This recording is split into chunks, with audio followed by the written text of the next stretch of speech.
Que le nom de Jésus-Christ soit une fois de plus béni en ce 29 mai 2021.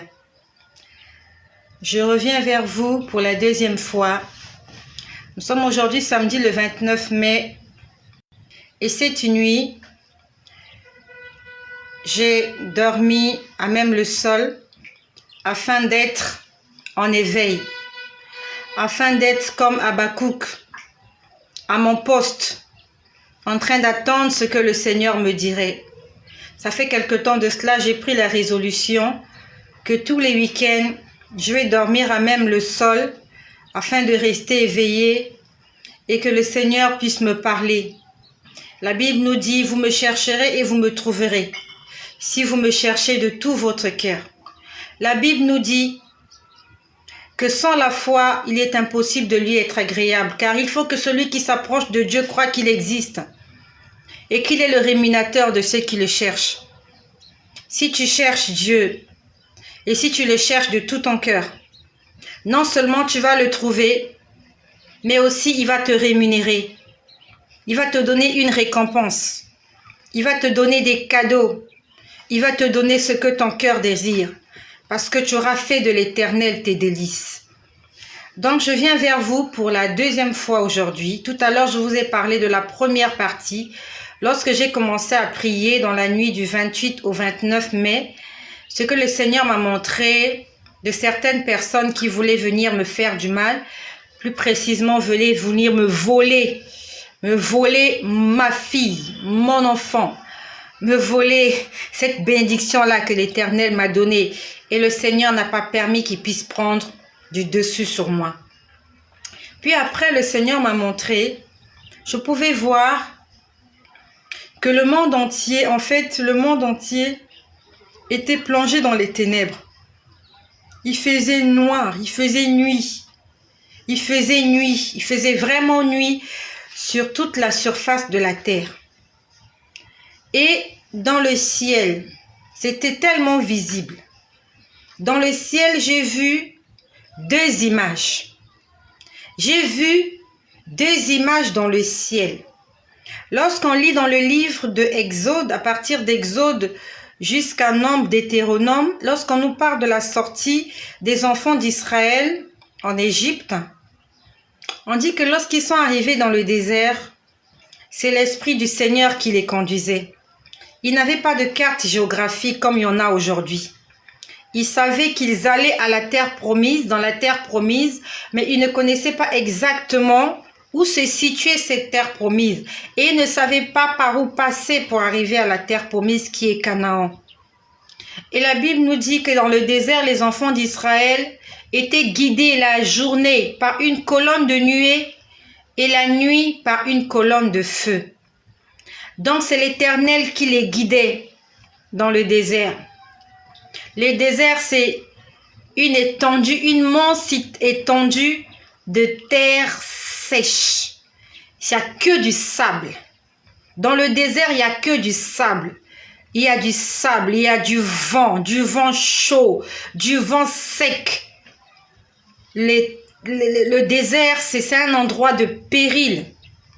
Et si vous n'avez pas de guide, vous allez vous perdre et vous allez mourir dans le désert. Et les enfants d'Israël étaient guidés par l'Esprit du Seigneur. La journée, ils pouvaient voir l'Esprit du Seigneur sous forme d'une nuée, sous forme d'un nuage. Un nuage qui se déplaçait devant eux. Et la nuit, ils voyaient la présence du Seigneur physiquement sous forme d'une colonne de feu. Et sauf que cette nuit, le Seigneur m'a montré que le monde était plongé dans les ténèbres. Le monde était plongé dans les ténèbres, le monde entier, avec tous ses continents, avec tous les hommes. C'était les ténèbres totales. Et les hommes étaient en train de se mouvoir dans ces ténèbres-là. Je sais que chez toi, tous les matins, il y a le soleil qui se lève. Et le soir, le soleil se couche. Sauf que dans le monde spirituel, ce ne sont pas des choses que tu vois physiquement qui se passent comme ça dans le monde spirituel. Dans le monde spirituel, le monde est plongé dans les ténèbres. Le monde est plongé dans les ténèbres parce que Les hommes aiment le péché, les hommes aiment le mal. Les hommes ont laissé libre accès au diable de faire ce qu'il veut. Et je pouvais voir que dans le ciel, il y avait deux images. C'était des images palpables.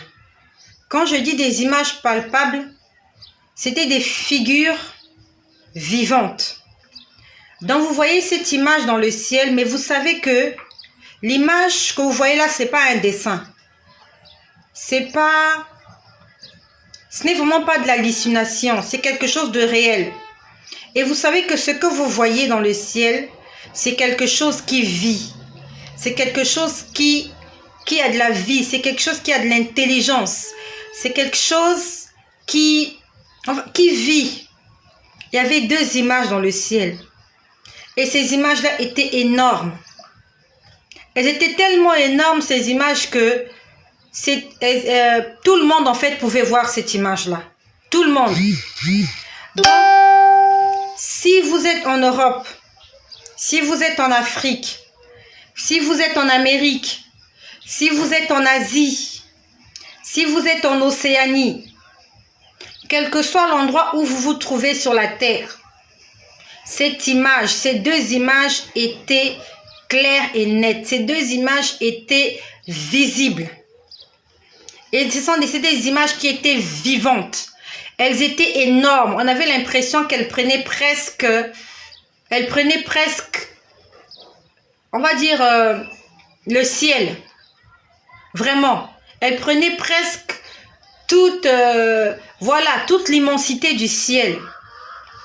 Et ces deux images, je te bénis ma sœur Eudoxie, maman Ako, béni sois-tu là où tu te trouves, que le Seigneur te fasse du bien et se souvienne de toi. Donc dans le ciel, premièrement l'image que j'ai vue, c'était un dragon. Il ne crachait pas du feu. Il était juste au-dessus de la terre. Et on pouvait sentir sa puissance. On pouvait sentir son pouvoir. On pouvait sentir que c'est lui qui commande. C'était un dragon. J'aimerais vous faire un dessin, mais c'est difficile. Il était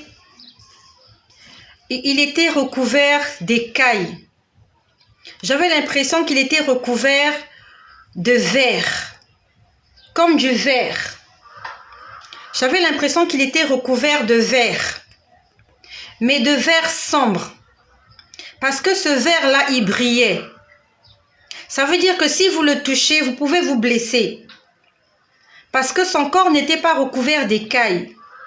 Son corps était recouvert comme de verre, comme de tessons. C'était recouvert comme de tessons. Des tessons de verre. Le verre comme la bouteille. Ça brillait, mais ça brillait d'une façon très obscure. C'était une brillance obscure. Et c'était un dragon, comme on le voit à la télé. Il était juste là. Il voyait ce qui se passe sur la terre et on pouvait sentir comment il commandait la terre. Et ce dragon-là, je pouvais le voir sur ma droite. Il était énorme, il était gigantesque. Et sur ma gauche, j'ai vu une tête de mort. Une énorme tête de mort. Vous connaissez l'insigne de la tête de mort. C'était juste l'insigne là. Il y avait la tête de mort là. Donc la tête de mort commandait aussi l'humanité. La tête de mort exerçait son pouvoir sur la terre. Voilà les deux entités qui étaient en train d'exercer leur puissance sur la terre, alors que la terre était plongée dans le noir. Vraiment, l'image était tellement visible, très visible dans le ciel. Puis après, je vois un mur, un grand mur. Et à l'intérieur de ce mur, il y avait une ouverture. Il y avait une ouverture. Vous voyez, c'est comme s'il y a un grand mur et on a cassé une petite partie du mur. Et dans cette petite partie du mur, j'ai vu qu'on avait caché une Bible. Il y avait une Bible à l'intérieur. La Bible était ouverte, mais cachée dans la muraille. Une grande muraille. C'était une petite ouverture. Je ne sais pas qui l'avait faite, mais vous sentez vraiment qu'on a fait une ouverture et on a mis la Bible. Je ne sais pas qu'est-ce que cela représente. Cette muraille-là, ce grand mur, ce mur-là aussi était noir. Et à l'intérieur de ce petit trou, on a mis une Bible ouverte. Donc je ne sais pas si on voulait cacher la Bible, ou bien je ne sais pas si est-ce que la Bible était cachée dans la muraille et que quelqu'un a cassé cet endroit pour révéler la Bible, je ne sais pas. Vraiment, c'est ce que j'ai vu. Puis après, je vois un homme. Je vois un homme qui se présente à moi, qui parle. Ça s'est passé cette nuit. Et cet homme-là était un berger. Quand je dis un berger, il était là pour diriger l'église. Et ce berger-là me dit, vous avez 2 alliances. Il m'a dit, vous avez 2 alliances. Il m'a dit, enlevez l'une des 2 alliances que vous avez. Quand je dis, il m'a dit que vous avez 2 alliances, je prends l'exemple, voilà mes 2 mains. J'ai une alliance ici. J'ai une alliance ici. Et il était en train de me dire, enlevez cette alliance-là. L'alliance que j'ai ici, c'est une alliance de mariage. C'est une alliance qu'on met lorsqu'on va à la mairie, lorsqu'on va pour se marier. Mais celle-là, c'est une alliance de fantaisie. C'est juste pour la fantaisie. Et il était en train de me dire, enlevez cette alliance-là. Il me disait, enlevez-la. Enlevez-la, enlevez-la. Le Seigneur m'a montré beaucoup de choses, comment les gens étaient en train de mourir, comment les gens étaient en train de souffrir, parce qu'ils ne veulent pas abandonner avec leur 2e alliance. Il y a beaucoup d'entre nous, nous avons pris l'engagement de servir le Seigneur. Nous avons pris l'engagement de marcher avec lui, de lui obéir. Mais en cours de route, suite à des persécutions, suite à des difficultés, nous avons rompu avec l'alliance que nous avons faite. Nous sommes allés faire alliance avec d'autres choses, avec d'autres personnes, avec d'autres esprits qui sont inférieurs à notre Dieu créateur. Nous avions une première alliance que nous avons faite avec le Seigneur. Nous sommes nombreux. Un jour, nous avons dit, Seigneur, je te reconnais et je t'accepte dans mon cœur. Je décide, je prends l'engagement de te servir jusqu'à la fin de mes jours. Mais dans le parcours qui était difficile, nous avons arrêté avec l'alliance que nous avons faite avec le Seigneur et nous sommes allés faire une alliance avec le diable, avec les sorciers, avec les magiciens, avec les féticheurs. Et le Seigneur me montrait toutes ces personnes-là. Il me dit, regarde, ces gens-là me connaissent. Ils ont fait alliance avec moi. Mais en dehors de l'alliance qu'ils ont avec moi, ils sont allés faire alliance avec le diable. Il m'a dit, je ne peux rien faire parce que je suis un Dieu jaloux et je veux que la gloire me revienne. Il m'a dit, regarde comment ils souffrent. Parce qu'ils suivent 2 maîtres à la fois. La Bible nous dit, on ne peut pas suivre 2 maîtres à la fois. Soit on haïra l'un et on aimera l'autre. C'est pas possible d'aimer Dieu et d'aimer le diable. C'est pas possible d'aimer Dieu et d'aimer les choses que le diable te propose. Tu dis que tu aimes Dieu, tu vas à l'église, mais tu aimes la pornographie. Tu aimes la fornication, tu aimes l'impudicité, tu aimes le tabagisme, tu aimes la drogue, tu aimes l'alcool. Tu ne peux pas suivre 2 maîtres à la fois. Tu dois faire un choix. Si tu veux suivre Satan, suis Satan. Mais si tu veux suivre Dieu, suis Dieu. Donc le Seigneur me disait, regarde tous ces gens. Ils ont 2 alliances dans les mains. Ils ont fait alliance avec Dieu et ils ont fait alliance avec l'ennemi. Et il m'a dit, le problème, c'est qu'ils sont en train de souffrir. Et ils sont en train de me demander de leur venir en aide. Et ils me demandent de leur venir en aide alors qu'ils vont consulter l'ennemi. Et le Seigneur me disait que si j'exauce leurs prières, ils ne vont pas glorifier mon nom. Ils vont glorifier le nom de l'ennemi. Il m'a dit, regarde toutes ces femmes. Elles ont besoin d'enfants. Elles viennent à l'église, elles prient. Elles jeûnent. Elles demandent que Dieu leur donne des enfants, que Dieu leur donne le mariage, que Dieu leur donne ceci. Tous ces hommes et toutes ces femmes qui prient à l'église. Et après, ils vont consulter les féticheurs. Ils vont consulter le sorcier du quartier. Le Seigneur m'a dit, quand ils seront bénis, ils ne vont pas témoigner que c'est moi qui ai fait ça pour eux. Ils vont témoigner que c'est le sorcier ou la sorcière ou le magicien qui leur a donné ce qu'ils ont reçu. Et il a dit, la gloire ne va pas me revenir. Comme la gloire ne me reviendra pas, alors je n'interviens pas en leur faveur.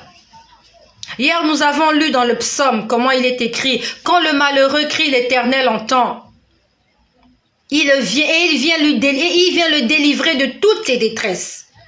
C'est dans le psaume 34.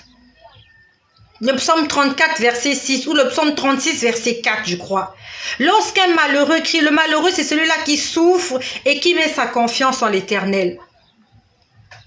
Mais là, le Seigneur me parlait des gens qui avaient fait deux alliances, Une alliance avec Dieu, une alliance avec le diable. Et le Seigneur me disait, je ne peux pas écouter leurs prières. Je ne peux pas les exaucer, car la Bible dit, Dieu n'exauce pas les pécheurs. Dieu n'exauce pas le pécheur. Le pécheur, c'est celui-là qui fait volontairement quelque chose qui va à l'encontre de la parole de Dieu. Il sait que c'est pas bien, mais il le fait quand même. C'est celui-là le pécheur. Dieu m'a dit, je n'exauce pas les pécheurs.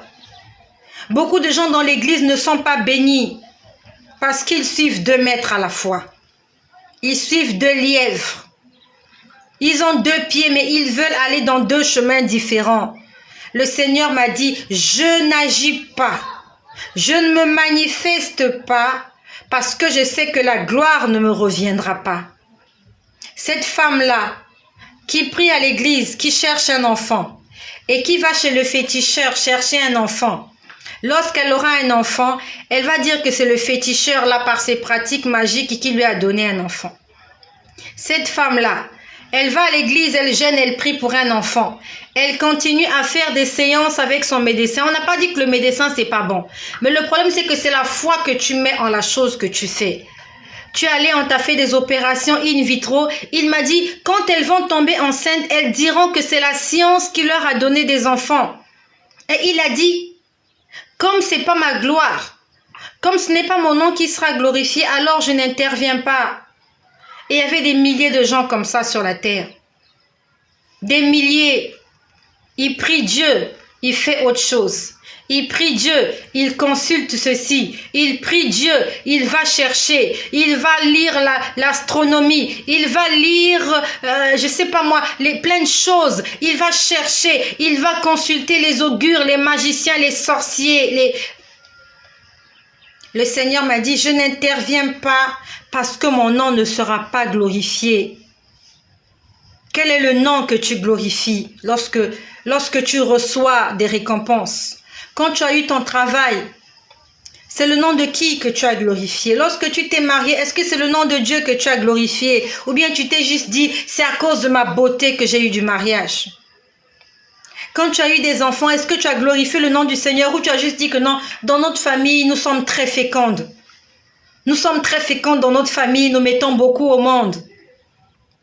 Est-ce que c'est le nom de Dieu que tu as glorifié ou bien c'est ta famille, c'est ta lignée?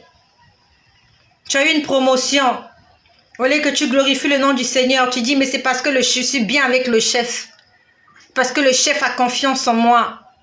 Le nom de Dieu n'est pas glorifié à ce moment-là. Et le Seigneur est triste. Dieu, il peut agir sans te dire que c'est lui qui peut agir. Et il passe par des gens pour nous bénir. C'est pas parce que Dieu est passé par des gens pour nous bénir que ce sont ces gens-là qui deviennent notre modèle. Ce sont ces gens-là qui deviennent nos dieux. Le Seigneur a dit, regarde tous ces gens. Ils prient, mais ils ne veulent pas réellement de moi. Ils ne m'aiment pas. Et il y avait le dragon qui était là. C'est le dragon qui était en train de commander la terre. En dehors du dragon, il y avait la tête de mort. La tête de mort était en train de diriger le monde. Les gens étaient en train de mourir, étaient en train de souffrir. Le Seigneur m'a dit, je n'interviendrai pas jusqu'à ce que les hommes reconnaissent que c'est moi qui suis Dieu. Et qui se décident enfin à me chercher moi. Il dit, je fais des choses, mais c'est la gloire du malin. C'est pour la gloire du malin. Le diable arrache ma gloire. Au lieu que mes enfants se mettent à me glorifier, ils se mettent à glorifier l'ennemi alors que c'est moi qui suis en train d'agir. Le Seigneur a dit, je ne fais rien parce que vous n'êtes pas reconnaissant. Parce que vous ne voulez pas me glorifier. Le Seigneur nous a parlé. Encore et encore. Après, vraiment, il veut me montrer beaucoup de scènes qui me faisaient mal au cœur. Vraiment, c'est vraiment jusqu'à, on va dire jusqu'à 8h et quelques. Lorsqu'il faisait jour, j'ai quitté le sol, je suis montée sur le lit. Mais je pouvais voir des choses, je voyais des choses horribles.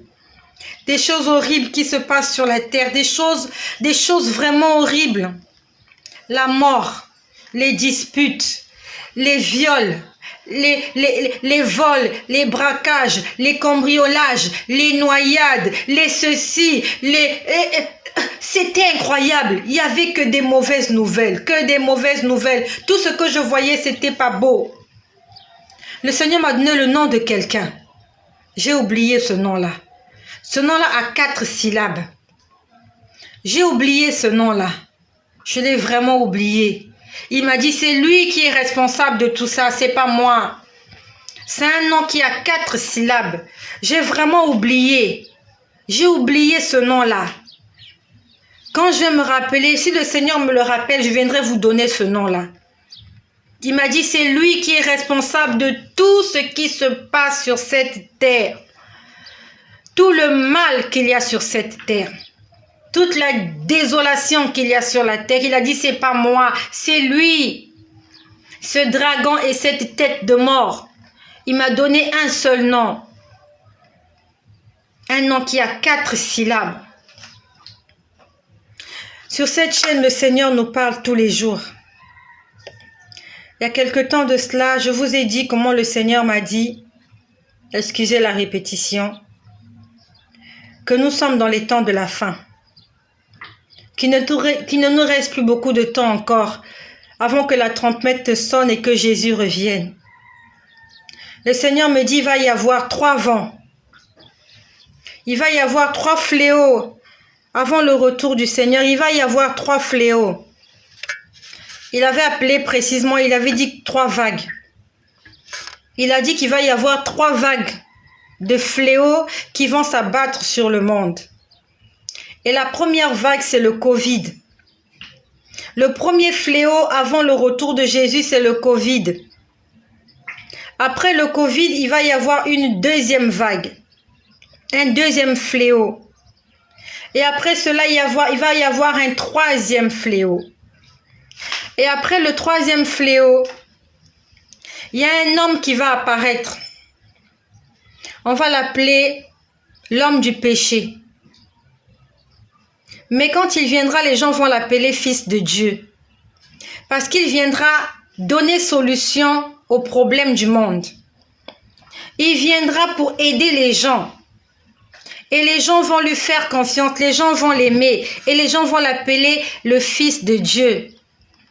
Alors qu'il sera en réalité l'homme du péché. Et quand cet homme de péché va apparaître, Jésus-Christ reviendra. Et c'est plus dans il se passera plus un long moment avant que ces choses n'arrivent. Le Covid a apparu en décembre 2019. Actuellement, le Covid est toujours d'actualité. Je ne sais pas quand est-ce que le Covid va s'arrêter ou si le Covid va s'arrêter un jour, je ne sais pas. Mais après le Covid, il va y avoir un autre fléau. Et le Seigneur nous a dit la dernière fois que c'est la boisson. C'est ce que nous allons boire qui sera empoisonné. Après, c'est ce que nous allons manger qui sera empoisonné. Beaucoup de gens vont encore mourir. Beaucoup de gens vont mourir. Et seuls les élus seront épargnés. Seuls ceux-là qui marchent dans la vérité, seuls ceux-là qui craignent l'Éternel seront réellement épargnés. Puis après, il va y apparaître un homme qu'on appellera fils de Dieu, qu'on appellera le Sauveur. Parce que ce jour-là, quand le Seigneur me l'a montré, j'entendais les gens dire, c'est notre Sauveur. Il viendra proposer des choses pour trouver des solutions aux problèmes des hommes. Les hommes vont l'acclamer. Les hommes vont l'aimer. Les hommes vont l'adorer. Les hommes vont l'applaudir. Et alors qu'on sera en train d'adorer cet homme, qui sera le fils du péché, mais les gens vont l'appeler Sauveur, fils de Dieu. Et alors la trompette dans le ciel sonnera. Et le Fils aimé de Dieu, le Fils unique de Dieu apparaîtra dans les nuées. Et tous ceux-là qui lui appartiennent, comme un aimant, seront attirés vers le ciel. Ça se passera bientôt. Dans combien d'années, je ne sais pas. Mais le Seigneur m'a dit, je reviens déjà. Et je vous donne mon mémoire. Le mémoire, c'est le Saint-Esprit. Celui-là qui nous permettra de faire face au péché. Celui-là qui nous permettra de vaincre le péché et la méchanceté. Il s'appelle Saint-Esprit. Et après, pour terminer, le Seigneur m'a dit, il faut que tu ailles demander pardon à quelqu'un à qui tu as fait du mal. Il m'a dit, toi tu lui as pardonné, mais lui ne t'a pas pardonné. Il m'a dit, va lui demander pardon, parce que tu lui as fait du mal. Le Seigneur veut que nous puissions nous réconcilier avec nos ennemis. Cette personne m'a fait du mal, mais je lui ai pardonné. Mais le Seigneur m'a dit que lui, il est toujours en colère contre moi. La Bible nous dit, lorsque tu vas faire ton offrande, et que tu te rappelles que ton frère a quelque chose contre toi, laisse ton offrande et va d'abord te réconcilier avec ton frère. Le Seigneur m'a dit, va lui demander pardon. Toi, tu lui as pardonné, ok. Mais va lui demander pardon et tu lui diras que tu es une nouvelle créature. C'est ce qu'il m'a dit. Il m'a dit, va lui dire que toi, tu m'as rencontré et que j'ai fait de toi une nouvelle créature. Raison pour laquelle je te demande de lui demander pardon. Et je veux que lui aussi, il apprenne à pardonner pour qu'il soit sauvé. Le Seigneur m'a demandé d'aller voir quelqu'un et de lui demander pardon. Le Seigneur ne me le demande pas seulement à moi, mais à toi aussi. La Bible nous dit, recherchez la paix avec tous et la sanctification. Sinon, personne ne verra Dieu. Nous devons être en paix avec tout le monde. Tu as fait du mal à quelqu'un, tu lui as pardonné, mais lui ne t'a pas pardonné. Va le voir, va lui dire, je te demande pardon, je m'excuse. Je suis désolée pour tout le mal que je t'ai fait. Mais le Seigneur a dit, ajoute-lui que tu m'as rencontré et que j'ai changé ta vie. Que le Seigneur fasse en sorte que je puisse rencontrer cette personne-là pour lui présenter des excuses, d'avoir blessé son cœur. Voilà ce que le Seigneur m'a montré cette nuit. Plus précisément, on va dire toute la nuit, du 28 au 29 mai 2021. Et si ce message t'a fait du bien, ne le garde pas pour toi-même. Il y a quelqu'un qui a besoin d'entendre ça. Il y a des gens qui vont mourir avant le retour du Christ. Et beaucoup plus les gens qui ne sont pas en relation parfaite avec Dieu. Il y a une première vague, c'est le Covid. Il y aura une deuxième, une troisième vague. Après, il va y apparaître un homme qui va venir trouver solution à tous les problèmes. Et en peu de temps, il se passera un petit temps. Et Jésus-Christ reviendra prendre son église. Il vient. Il vient. Et préparons-nous. Soyez bénis chez vous. Et que le nom de Jésus-Christ soit glorifié.